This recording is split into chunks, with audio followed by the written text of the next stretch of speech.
Hello, Fiveable Econ friends. It's Friday night, and it's time to go over Unit 3 of AP Macroeconomics. This is Maria here. We're going to be going over national income price and price determination. So the really important thing to know about Unit 3 is that it is really heavily tested. You see that right there on the front? It says 17 to 27% of the exam weighting. And so we need to make sure that we really understand this section. I don't know about the rest of you, but I'm actually on spring break. Today was my first day of spring break. I don't know if teaching econ is much of a break, but I love econ, so it's not so bad. Just a reminder, this stream is being recorded. It could appear somewhere on the internet or YouTube. So if you don't want people to know that you're an econ nerd like me, you might want to change your name.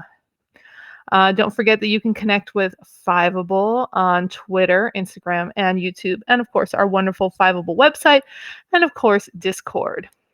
So today is March 26th. It's Friday night. Again, it's 5 p.m. here in LA, still sunshiny outside. 8 p.m. on the East Coast. For some of us, it's spring break. For some of us, it's not spring break. I'm actually a little bit curious, though, how many of you are on spring break right now. Yeah, spring break is pretty cool. Econ is pretty cool, too.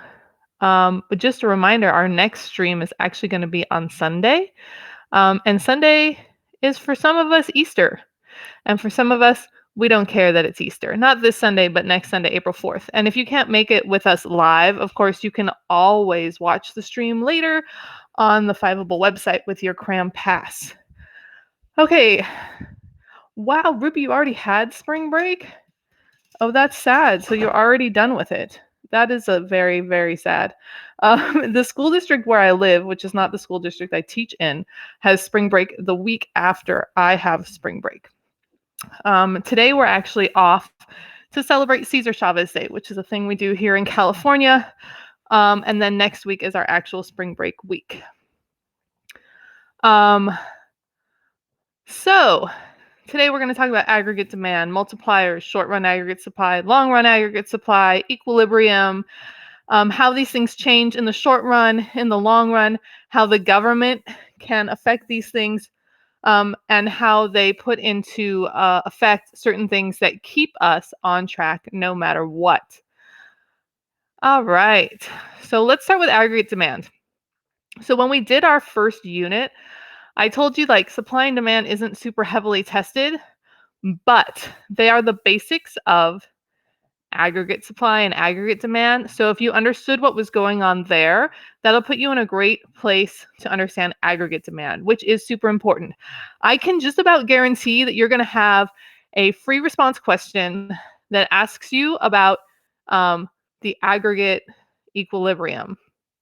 So one thing I want to say right now, just because my students took a midterm a couple weeks ago and I noticed this, so I want to catch it before you guys do it, is that if a question asks you just about supply and demand and doesn't use the word aggregate, they're referring to basic supply and demand. And when we do basic supply and demand, we label our y-axis with price and our x-axis with quantity.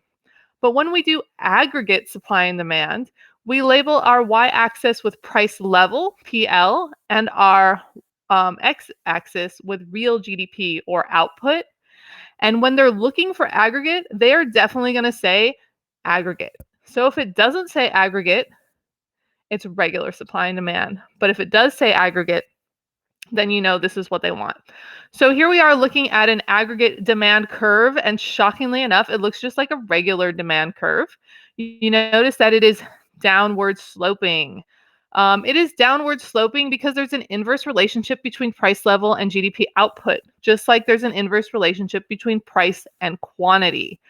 There are also these three effects that also make it downward sloping: the real balances effect, the interest rate effect, and the foreign trade effect.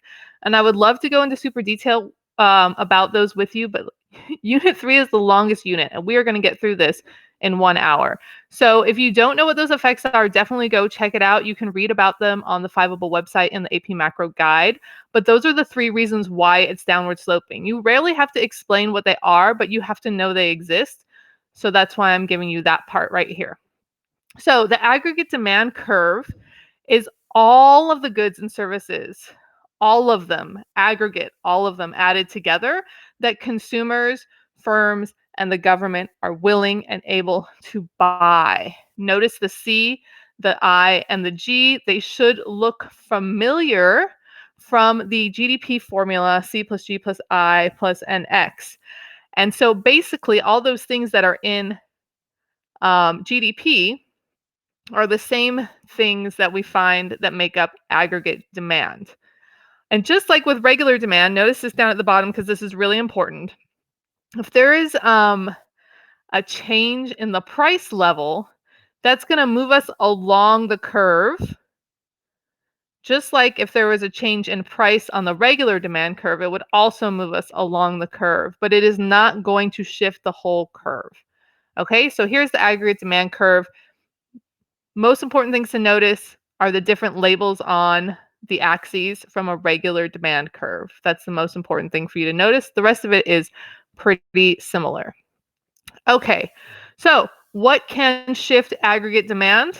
Well, if aggregate demand is made up of C plus G plus I plus NX, just like GDP is, then it stands to reason that those are the things that can shift the aggregate demand curve. So consumer spending, that is all of the spending of all consumers during the year, right? Investment spending, all of the spending of all of the firms or businesses. Government spending, all of the spending of the government. And of course, we have our net exports, which is our exports minus our imports. So if you can remember the formula for GDP, you can remember the things that shift aggregate demand. Okay, so it's really nice. Macro does this a lot where you can like kind of double dip in your brain on information. So same things that make up GDP are the things that can shift aggregate demand. So how does aggregate demand shift? Just like regular demand. If there's an increase in aggregate demand, our curve is going to move to the right like it does in that first graph. And if there's a decrease in aggregate demand, it's going to move down and to the left like in the second curve on this slide. Just like demand. So the only thing different here are the labels of the axes and the label on the actual line itself, but it moves just like regular demand. If you're blessed enough to be taking micro and macro, you probably spent like a million years on regular supply and demand because it's much more heavily weighted in micro than is in macro. And that should also make this a lot more simple for you.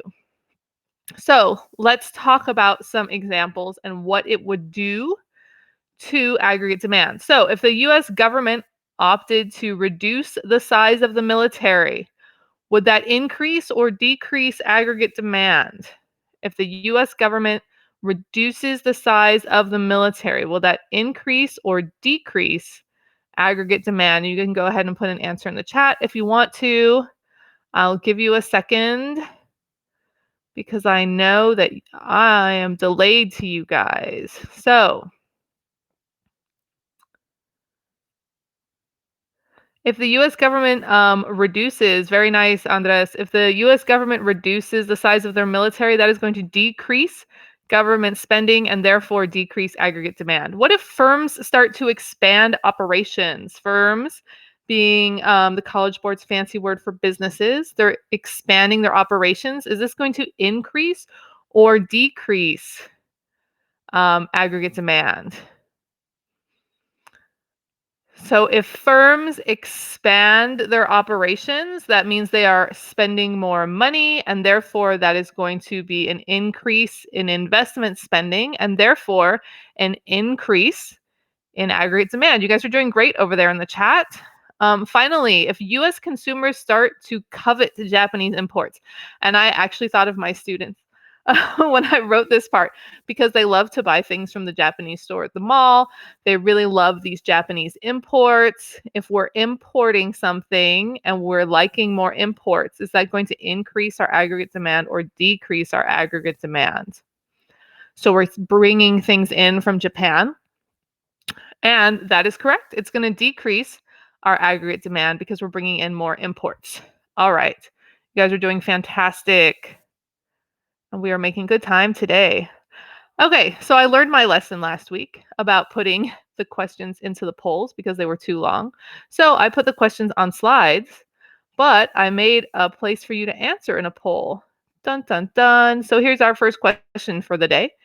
This is an AP type multiple choice question. Of course, on the AP exam, you'll have 5 answer choices, but there's only space for 4 on the Vimeo polls. But if Fiveableville is planning to decrease government spending in hope of slowing down inflation, what is the most likely effect on aggregate demand in Fiveableville? So what's going to happen to aggregate demand if they decrease government spending? So your choices are A, they'll move along the aggregate demand curve to a lower real output. B, there will be a leftward shift in the aggregate demand curve. C, there will be a rightward shift in the aggregate demand curve. Or D, a movement along the aggregate demand curve to a higher real output. And you guys are correct. The answer is B. There's going to be a decrease in aggregate demand, and that means it's going to move down and to the left. Very nice. Okay, moving on. Okay, the multiplier. The multiplier kind of comes in here in between demand and supply. Um, and that's because the multiplier is so cool, we need to learn it before we learn supply and before we look at equilibrium. And the multiplier is like one of my favorite things in econ because you can see how such a small change in spending or taxes or whatever can have like an immense effect in the economy. And I really want you to think about the power of the multiplier right now. It's 2021 and the federal government has given us 3 separate stimulus payments over the last year, right? And every time they spend that money, I want you to think about the multiplier because the multiplier is going to take that. I can't even remember how much the initial one was now. It was so long ago. It was some amount of money. And then there was a $600 one in January, and there was just a $1,400 one this month. So, with the multiplier effect, when the government gives me $1,400 as an individual, that $1,400 is actually going to have like a super massive effect on the economy, much greater than the $1,400 they've given me. And that's what makes the multiplier so cool. So essentially, the multiplier is when there's an initial change in spending, it leads to a larger change in expenditures and output. And in order to understand the multiplier, you first have to understand your MPC and your MPS. So the MPC is the marginal propensity to consume. That means if you get some extra money, some extra income, how much of that income are you likely to spend? So if I got $1,400 in the stimulus payment, how much of that am I likely to spend? All right. And the MPS is kind of like the opposite. It's how much of that change in income are you likely to save? How much of the $1,400 are you going to save? The truth is, for the government, when they do things like stimulus payments, the more you spend, the higher your marginal propensity to consume, then the higher your marginal propensity to consume, then the bigger your multiplier is and the bigger the effect it has on the economy. And so they want us to spend as much of that money as we can. That's the government's goal, to increase our economic well-being. Personally, you might want to save the money. Remember, we have different goals. The government has a goal, you individually have a goal. Okay, but think about this as these things keep happening here in the United States. So we have the MPC and the MPS, and there's a really easy formula down there at the bottom. The MPC plus the MPS equal 1, right? So if your MPC is 0.25, then your MPS is 0.75 because 0.25 plus 0.75 equals 1. So this is one of those really important formulas to remember. And don't forget that there is a really cool CRAM sheet for AP Macro that is available through Fiveable. And I'm sure Ruby is going to be super awesome and on top of it and put the link in the chat again because she's amazing. She's the best TA in all of Fiveable. Okay, so let's first talk about the expenditure multiplier, which I almost guarantee your teacher has called the spending multiplier because I know that's how I refer to it. But the College Board calls it the expenditure multiplier. So it's really important to remember that the expenditure multiplier and the spending multiplier are the same thing. All right. And this quantifies the change in aggregate demand based on a change in one of the components of aggregate demand. So if consumer spending goes up, or investment spending goes up, or government spending goes up, they're all different types of spending, and so they will all affect aggregate demand. So it could be a change in any of them, and you could use that to calculate that using the multiplier. All right, so that's the spending multiplier. So if my marginal propensity to save is 0.25, then to calculate my spending or expenditure multiplier, I'm going to take 1 and I'm going to divide it by 0.25. And if we take 1 and divide it by 0.25, we get 4. So that would be our multiplier, 4. So that means if the government gave me, let's say $1,000 to make it more simple on our multiplication, if the government gave me $1,000 and my marginal propensity to save was 0.25, then that $1,000 could actually have up to a $4,000 effect in the economy. And that's because if I take the money and spend it, I'm going to spend it out of business. Now they're making more income. Now somebody else has more money and they're going to spend it. And then where they spend it, those people have more income, and it goes on and on and on out throughout the economy.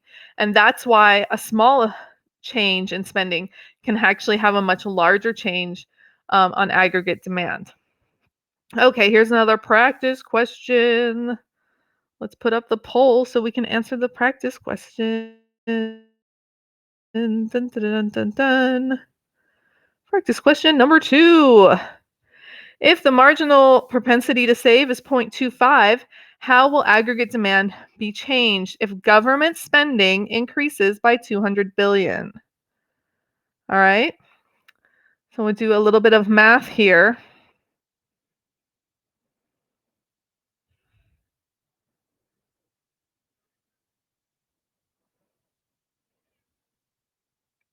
Let's see what we get. All right, so if our marginal propensity to save is 0.25, our multiplier is 4 because it's 1 over 0.25. And we'll take that 4 and we'll multiply it by the amount of money the government has spent, which is $200 billion. And it will mean that aggregate demand can increase by a maximum of 800 billion. Notice it says a maximum of 800 billion because there's a chance that the next person has a different marginal propensity to save, or that it doesn't all multiply as much as we want it to. So that's why it says a maximum. It's never a guarantee. All right. Moving on. The tax multiplier, dun dun dun. Okay, so the government could change their spending, right?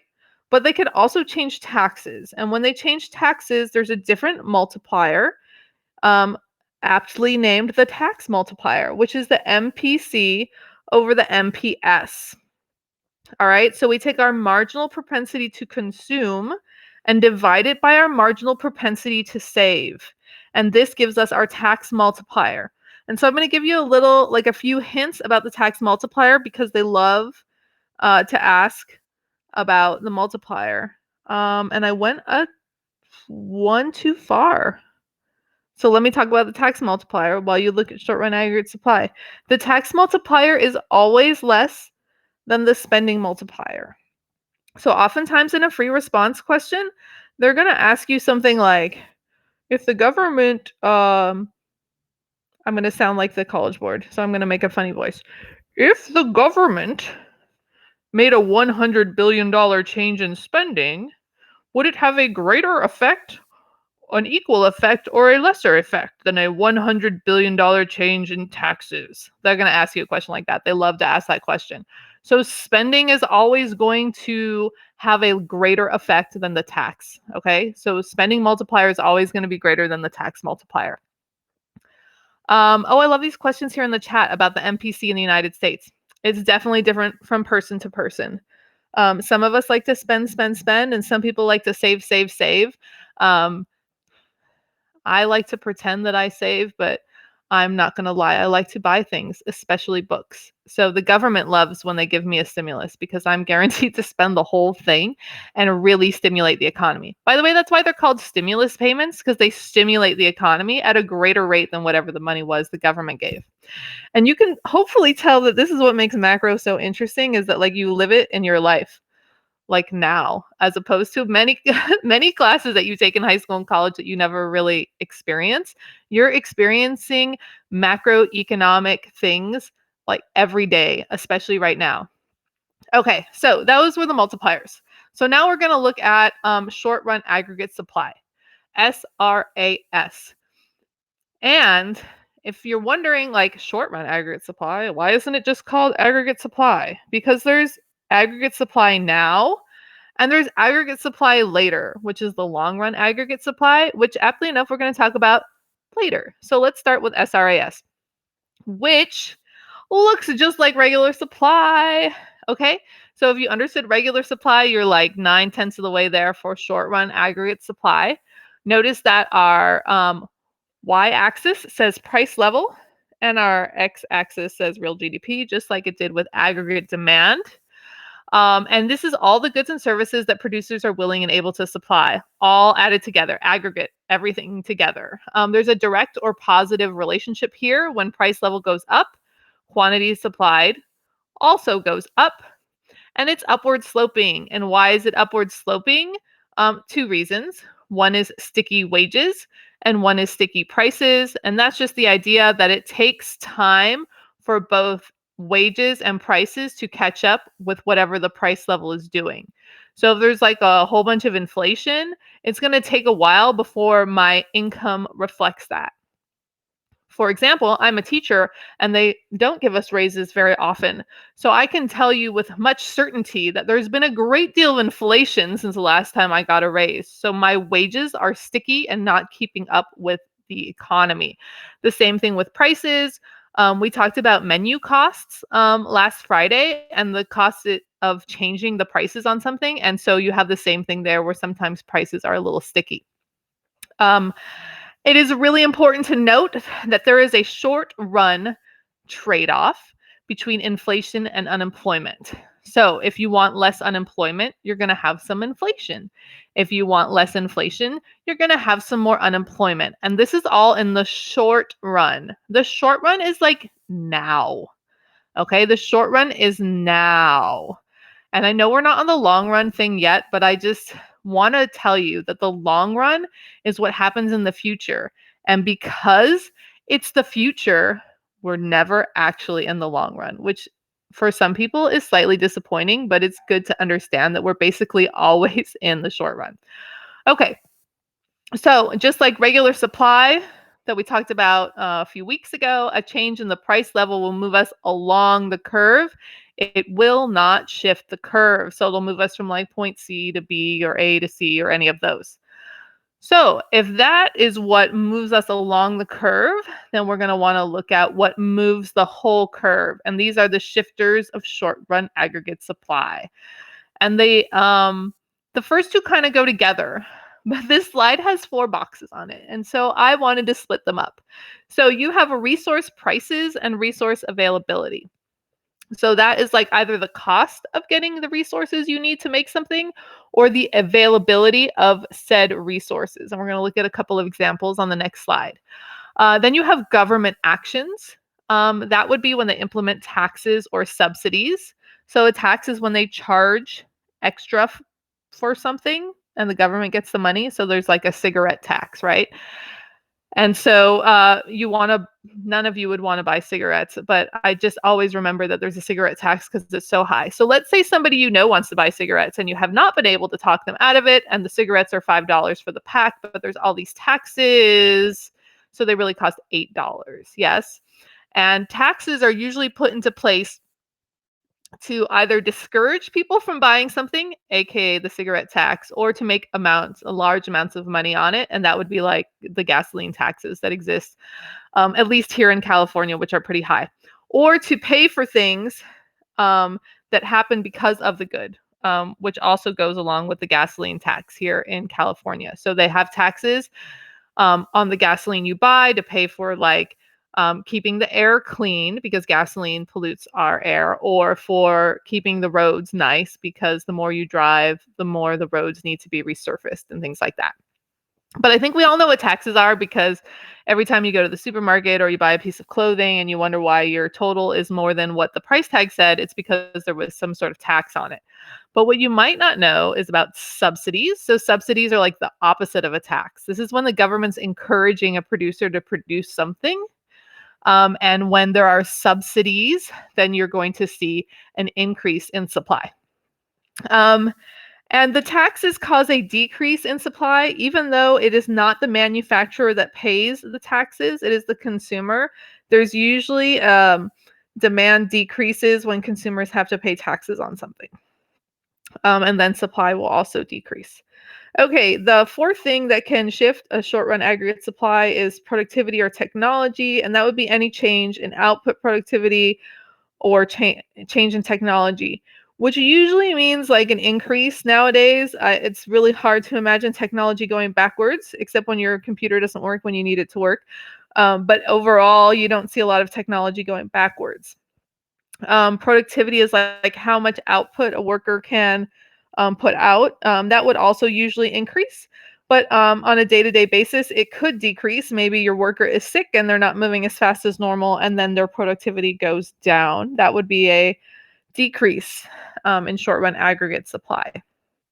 All right. Oh my gosh, already 5:27.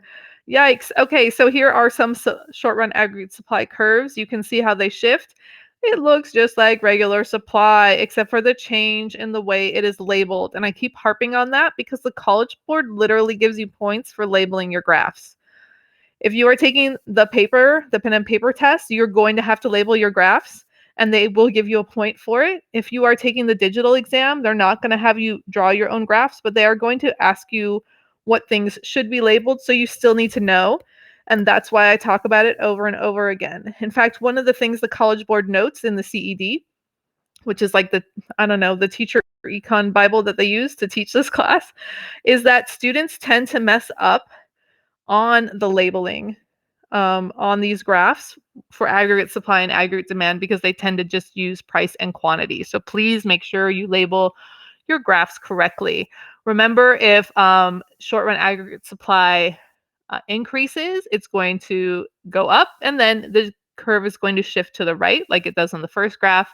And if short run aggregate supply decreases, it's going to go down and then shift to the left like it does in the second graph. Okay. But you guys already knew that because that's some easy peasy stuff. So here are some examples of what could make SRAS move. So let's think about what effect these things would have. Okay, so the first one says the US government enacts a subsidy for the production of wheat. So what is going to happen to short-run aggregate supply if the US government enacts a wheat subsidy? Is it going to increase or decrease? And of course, if there's a subsidy, then all those people are gonna be like, heck yeah, I'm going to make wheat. The government's going to give me money for it. So it's going to increase short-run aggregate supply. Now, this next one comes from personal experience. There was a major freeze in Florida. It happened when I was in high school. And I don't live in Florida, but I used to really love Jamba Juice. And the Jamba Juice that I drank had oranges in it. And when that major freeze happened in Florida and all the oranges were ruined, it did affect my Jamba Juice. And that's why I put this example here. But what effect would that have on short-run aggregate supply if all the oranges were ruined? Exactly right. It's going to decrease short-run aggregate supply. And for the record, it increased the price of my Jamba Juice, and it made me very sad because Florida oranges are delicious. All right. And our last example is that new technology to build computers is developed. We've got some new technology going on. Is this going to increase or decrease our short-run aggregate supply? And I'm going to guess that you guys are 100% correct because you're definitely going to say increase here. And yes, it is going to increase our short-run aggregate supply. Oh, the Suez Canal situation. I just have to say I love all the memes about that. So, could the Suez Canal situation be an example of decrease of SRAS? Absolutely. Why? Because all of our goods are stuck there. There's all those memes about all the PS5s being stuck in the Suez Canal. It's absolutely hilarious to me. So, yes, this could be a decrease in short run aggregate supply because it is happening now in the short run. Goods can't get where they need to go, not just the goods on that one ship, but on all the ships that cannot get through the Suez Canal, which is a major transportation area. And here's a connection back to AP World that maybe some of you took a million years ago. Um, there are currently big ships full of cargo that are deciding to sail around the tip of Africa instead of waiting for the Suez Canal to open up. That is just, I don't know, mind-boggling to me that we would be back to people sailing around the tip of Africa. But that was a great example. Thank you. Again, macroeconomics alive and well in everyday life. All right. Drum roll, please. The long run. Look at that beautiful vertical line. That's the long run. And it is the amount of goods and services that an economy is capable of producing if they use all of their resources. And it is vertical. And it's vertical because the relationship between the price level and the real GDP or the output is constant. It doesn't matter what the price level is. You can produce what you can produce based on the resources that you have. It is called being at full employment. And the last time we use the words full employment, we are talking about that we were on the PPC and we're talking about fully employing all of our resources. And so LRAS is really similar to the PPC in that it shows us where we can be if we efficiently use all of our resources. And you can move the LRAS, but the things that move the LRAS are very similar to the things that can move the PPC. And Rupee, absolutely, it can also affect aggregate demand, what's going on in the Suez Canal, because it does show a problem with exports for other countries mostly. I would say it's affecting our imports. So maybe it's good for our aggregate demand here in the United States because people might actually have to buy American-made goods and not imports for a little while. We shall see what happens over there on the Suez Canal. So here are our shifters of LRAS. If we have an increase in the amount of resources we have, or our resources become measurably better, or if we develop new technology and somehow become more productive. And then also it could shift because of policy. And that would be like when they make laws about pollution and things like that, that can change the LRAS because maybe we can't have as much output as we could before because now we're paying attention to things other than how much we can make of something. Maybe now we're looking at like keeping our earth usable and beautiful for generations to come. So the policy that the government enacts can also shift the LRAS. So, all right. Some examples. All right, let's go through these. So if there's a sudden influx of immigrants and our labor force goes up, dun, dun, dun, dun, that means we have more resources. And just like that would shift the LRAS, it would also shift the production possibilities curve. Oh, here's a question in the chat. What's the difference between long run aggregate supply and short run aggregate supply shifters? The short run are like temporary increases or decreases, and the long run would be like a forever permanent increase or decrease. But of course, we never really get to the long run because it's always in the future.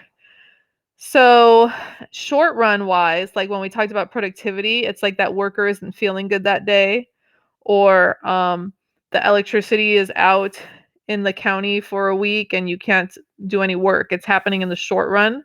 The long run would be like there are more workers, or overall our workers are better trained, things like that. If we find a new source of oil in Springfield, and I choose Springfield just for the same reason why the Simpsons creators chose it, because it's everywhere. If we have a new source of oil in Springfield, our long run aggregate supply can increase and move to the right. And then it's really hard to come up with reasons why it might decrease.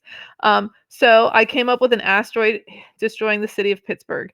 Not because I don't like Pittsburgh. So if any of you are from Pennsylvania or Pittsburgh, I apologize, but because when I think of Pittsburgh, I think of the Steelers, which makes me think of all the steel production there. And then I think, wow, that would really affect the supply of a lot of things if our steel production went away. And that would make our LRAS shift down and to the left. Okay, so shifting is possible. Oh my God, do you actually live in Pittsburgh? There's so few people here, and there's actually a Pittsburgh resident. That's because I think about your football team. So I would take that as a compliment. And I would take the Steelers over the Eagles any day of the week, if that helps. Okay, practice question number 3. Practice question number 3. All right. By the way, it's really hard to think of a city name with fiveable in it, but Fiveableville, I decided was the best one. So Fiveableville is in a long-run macroeconomic equilibrium. If their economy experiences a large decrease in the price of electricity, which of the following will occur in the short run? So what's going to happen in the short run if there is a large decrease in the price of electricity? Will it move our LRAS curve to the right? Will it move our LRAS curve to the left? Will it shift our SRAS curve to the right, or will it shift our SRAS curve to the left? So this kind of goes back to Rose's question about what's the difference between the long run and the short run, which is basically right here. You need to decide, is this going to change the short run or is it going to change the long run? And then you need to decide if it's going to increase or decrease it. And right now it's like 50-50 in the poll. Dun, dun, dun. Okay. So if there is a large decrease in the price of electricity, it's actually going to shift the short run aggregate supply and not the long run aggregate supply. Why is that? Because the price of electricity can change. And mostly what we see with the price of electricity is an increase in the price of electricity, but nonetheless, it can change. So it's not a permanent thing, and therefore it is the short run and not the long run. But you guys are doing fantastic. Okay. Equilibrium. Okay, on the left-hand side, you see short-run equilibrium, which is just the SRAS curve paired with the aggregate demand curve. It looks super familiar, right? Because it looks like regular supply and demand. But on the right, you see what we call long-run aggregate equilibrium. And I tell my students it looks like a star, because it does look like a star. It looks like an asterisk that's kind of maybe missing a little line, but that's what it looks like to me. And you'll see the short run, the long run, and the aggregate demand all come together at the same spot. Okay, so that right there is long run equilibrium. Okay. Now we're not always in long run equilibrium. Sometimes we're in disequilibrium. And that is when we don't make a pretty star with our graphs. And the College Board loves to ask you about times when the economy is not in equilibrium. They love to do this. Sometimes they'll give you a graph, either of these graphs, and they'll ask you what it means. And other times they'll tell you what's happening and ask you to draw the graph. But I 100% guarantee they're going to ask you about this on your test, and it will likely be not only in the multiple choice questions, but in the free response. So it's really important that you understand what's going on when you look at these graphs. So the one on the left has the short run aggregate supply and the aggregate demand coming to an equilibrium to the left of LRAS. This is just like when you're operating at a point inside of the PPC. We are not fully employing all of our resources. And that means, if you remember the business cycle from last week, we're in a recession. And that is therefore called a recessionary gap. Okay, everybody got the first one, I hope. On the right-hand side, you'll notice the aggregate demand and short-run aggregate supply are coming to an equilibrium to the right of LRAS. Yes, and when they're to the right of LRAS, that means we are somehow operating above full employment, which cannot last and causes a great deal of inflation, and therefore is called an inflationary gap. So as I said, sometimes they'll put the graph and ask you to explain it, and sometimes they'll give you words and ask you to draw the graph. So if they say something is in a recessionary gap, you're going to make sure your aggregate demand and short-run aggregate supply have equilibrium to the left of LRAS. And if they talk about an inflationary gap, then you're going to make sure that those two lines, SRAS and aggregate demand, come to an equilibrium point to the right of your LRAS curve. Okay. Oh, another practice question. So let us open up our poll for this question. Question number 4. What is possible in regards to the equilibrium real output in the aggregate demand, aggregate supply model in the short run? So what can happen to that equilibrium between the aggregate demand and the SRAS curve, right? Where can that equilibrium be? Is it always at full employment? Is it always below full employment? Is it always, wow, C should say that it's always at full employment. Look at that. Typo. I made a mistake. I apologize deeply. D is that equilibrium output can be at, above, or below full employment. And it doesn't even matter that I made a mistake with C because that's definitely not the answer. And you guys are doing fantastic over there in the poll. It can be any of those. If it is at full employment, that's that long run aggregate equilibrium. And that's when it makes that pretty star. And if it's above full employment, that's when that inflationary gap was happening. And if it's below full employment, that's when that recessionary gap was happening. So all three of those are possible. All right. So shocks. Shocks are things that can cause a temporary and sudden shift in either aggregate demand or short-run aggregate supply, and the Suez Canal crisis that's currently happening is definitely a shock. A positive shock in aggregate demand will cause output, employment, and the price level to rise in the short run. A negative shock in aggregate demand would cause all of those things to decrease in the short run. So the Suez Canal crisis is a negative shock. Well, it depends on what country you're talking about. Here in the United States, it's probably a positive shock because we're not going to be able to get so many imports in. For the countries whose goods are sitting on those ships that cannot get through there, it is a negative shock.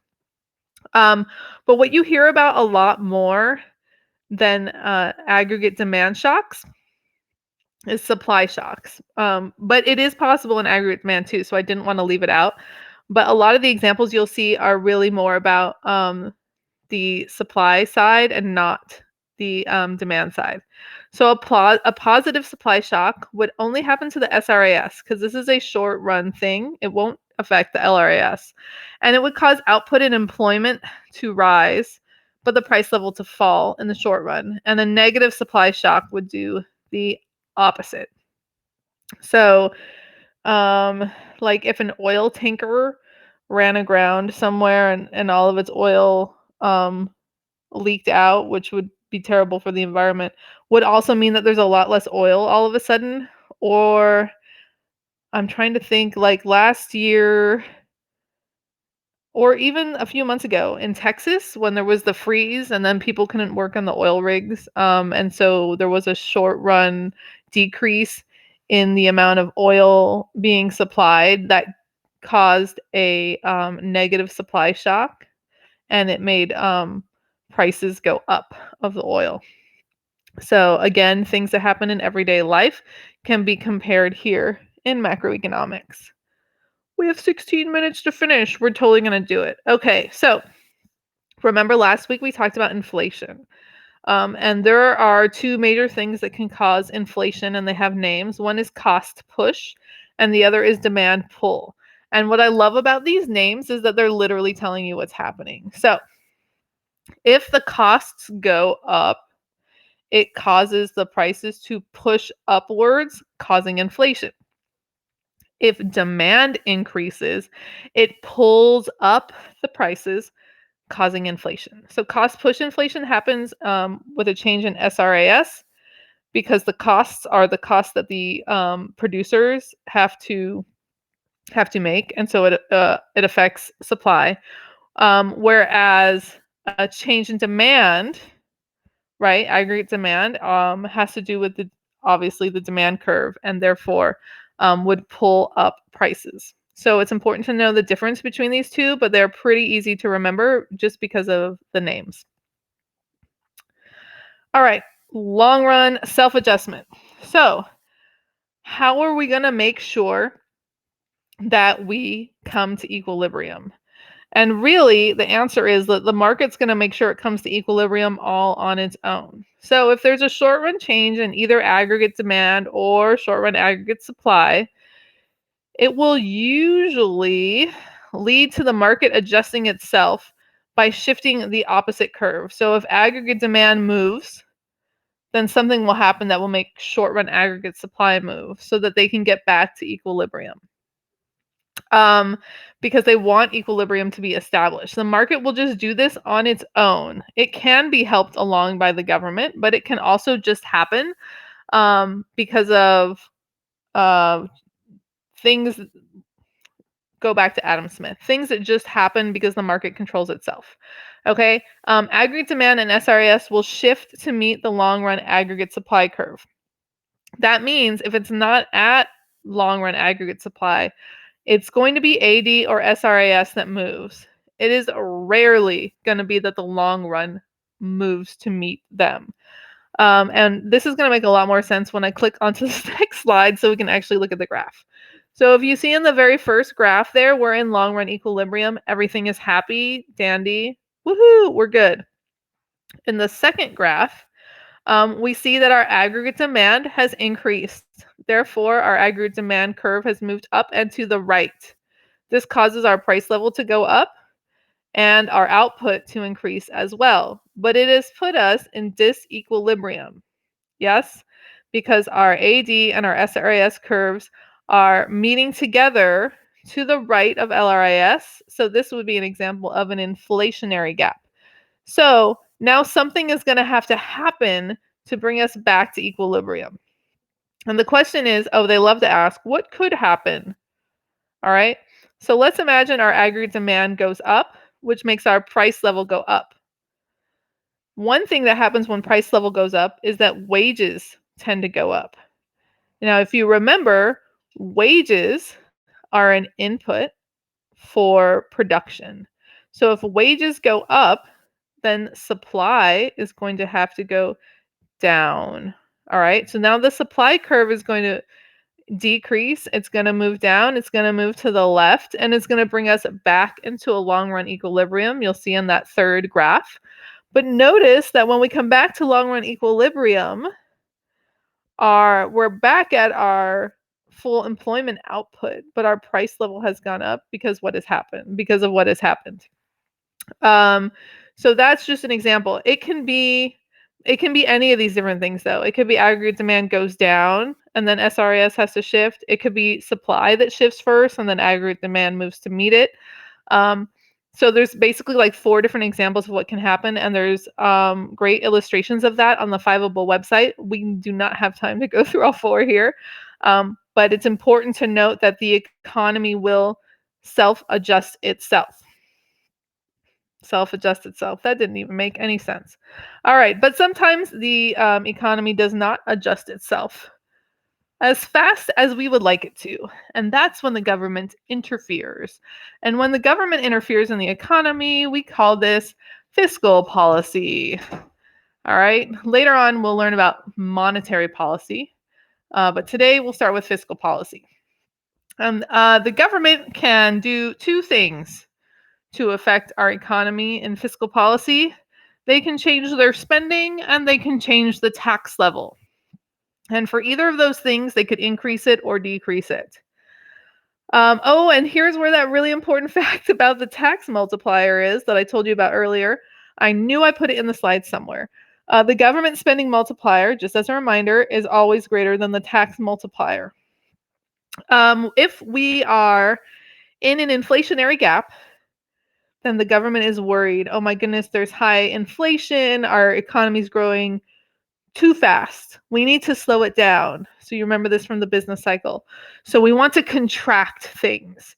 And the best way to contract things is to make sure there's less money out there. So as the government, if I want to contract things, I'm probably going to spend less and or increase taxes, because if I charge you more money in taxes, you're going to have less money to spend as an individual.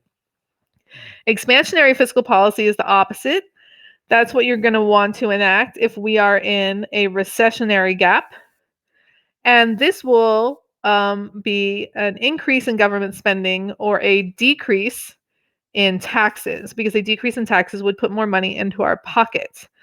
The problem with fiscal policy is that there is a lag, A, in making the policy, and B, in implementing the policy. So, for example, President Trump tried to help the economy by lowering taxes a couple years ago for certain people. Okay. And they made that legislation, but once it was agreed on in Congress and enacted, they had to wait for the for the tax season to actually happen, and for people to actually file their taxes and things like that, in order for anybody to see a real change in the amount of money they had in their pockets. So there's a lag there. Ruby mentions that since the spending multiplier is greater than the tax multiplier, changes in government spending will be more effective. And yes, I've seen that question definitely as a part to one of the FRQs. So definitely remember that. And when you see those FRQs with aggregate supply and aggregate demand, and they show you a recessionary gap or whatever, they love to ask you, what fiscal policy would the government enact? And that's why you need to know this right here.